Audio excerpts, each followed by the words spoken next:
কল্যাণ রাষ্ট্র গড়ার পথে সরকার, বাস্তবায়নযোগ্য হিসেবেই তৈরি নতুন বাজেট। বরাদ্দের অর্থ ব্যয়ে স্বচ্ছতা নিশ্চিতের পথনকশা, শিল্পোৎপাদন ভিত্তিক বিনিয়োগে উৎসাহ।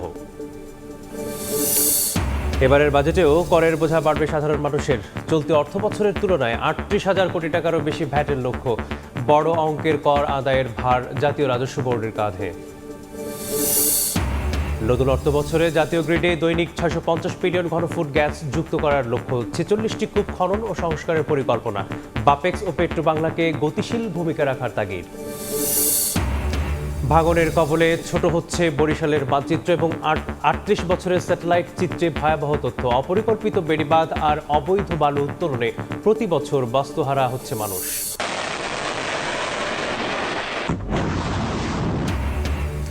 লেবাননে আগ্রাসনের জবাবে ইসরায়েলে ক্ষেপণাস্ত্র হামলা ইরানের। তেহরানে ইস্পাহানে পাল্টা আঘাত নেতানিয়াহু বাহিনীর। আলোচনায় ফেরার আহ্বান ট্রাম্পের।